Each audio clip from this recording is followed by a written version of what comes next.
और उत्तर प्रदेश में बुलडोजर मामले पर बुधवार को होने वाली सुनवाई से पहले जमीयत उलेमाए हिंद ने सुप्रीम कोर्ट में अपना जवाब दाखिल किया। जमीयत उलेमाए हिंद ने अपने जवाब में खासतौर पर 2 मामलों का जिक्र किया है, जिसमें जमीयत ने यूपी सरकार पर निशाना साधते हुए कहा कि प्रदेश सरकार वर्ग विशेष को निशाना बनाकर कार्रवाई कर रही है। इसके अलावा जमीयत उलेमा हिंद ने अपने जवाब में कहा कि सीएम समेत बड़े पद पर बैठे कई लोग दंगे के आरोपियों को सबक सिखाने के लिए बुलडोजर चलाने का बयान दे चुके हैं।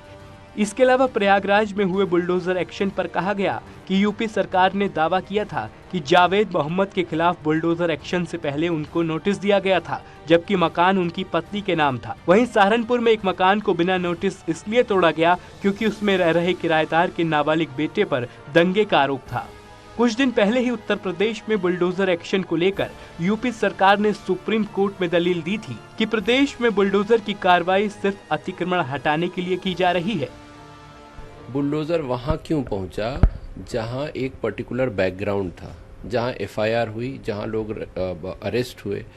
क्या सिर्फ वो घर अनऑथराइज्ड कंस्ट्रक्शन है जिनके खिलाफ एक पर्टिकुलर बैकग्राउंड में एफआईआर रजिस्टर हुई? ये मेन मुद्दा है, चाहे वो जहांगीरपुरी का हो या देश के किसी हिस्से का हो। मेरठ ब्लास्ट केस में बड़ा खुलासा हुआ। सोमवार को जहां पर ब्लास्ट हुआ था उसी के पास से भारी मात्रा में विस्फोटक बरामद हुआ है। काटा इलाके से लाखों का बारूद बरामद किया गया है। सोमवार को हुए हादसे में 3 मकान जमींदोज हो गए थे, जबकि एक महिला की मौत हुई थी, जिसमें बताया गया था कि सिलेंडर ब्लास्ट से एक घटना हुई है। हालांकि न्यूज 18 ने आशंका जाहिर की थी कि धमाके की वजह कुछ और भी हो सकती है, जिसका अब खुलासा हो गया है।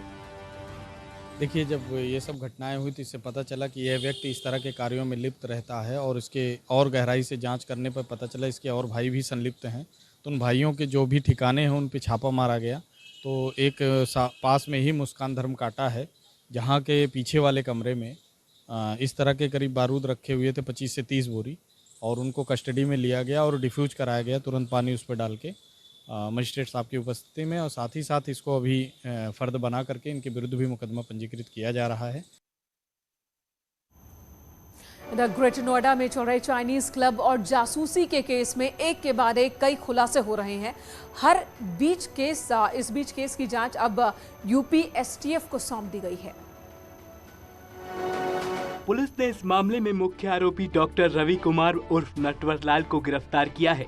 रवि पर चीनी जासूस सूफाई के साथ मिलकर खुफिया एजेंसी को धोखा देने का आरोप है।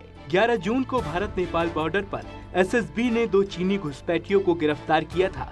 इनसे पूछताछ में चौंकाने वाली बातें सामने आई थी। दोनों घुसपैठिए ग्रेटर नोएडा में करीब 15 दिन तक रहकर गए थे और नेपाल बॉर्डर से वापस भाग रहे थे, लेकिन तभी गिरफ्तार कर लिए गए। दोनों चीन से थाईलैंड होते हुए काठमांडू के रास्ते भारत आए थे। अब तक हुई जांच के मुताबिक सूफाई ने ही ग्रेटर नोएडा में 2 घुसपैठियों को रखा था, जो कि वापस जाते वक्त इंडो नेपाल बॉर्डर पर पकड़े गए थे।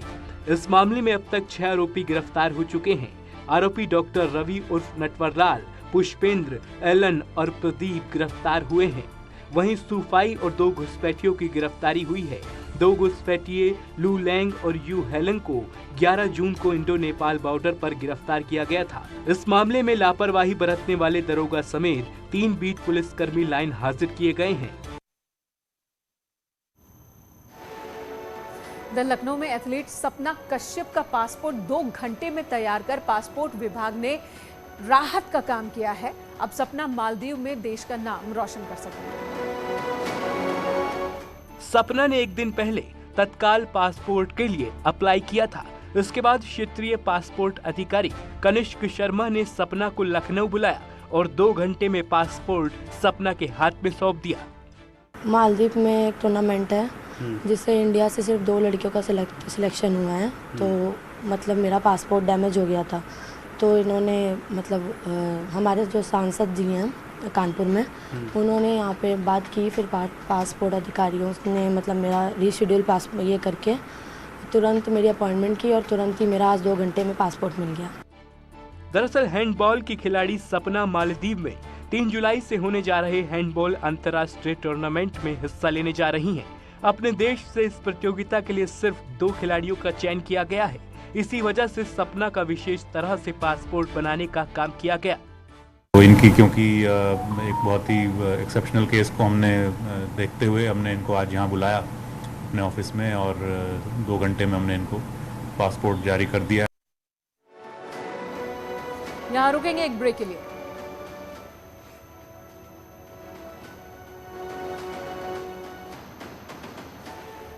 हरिद्वार में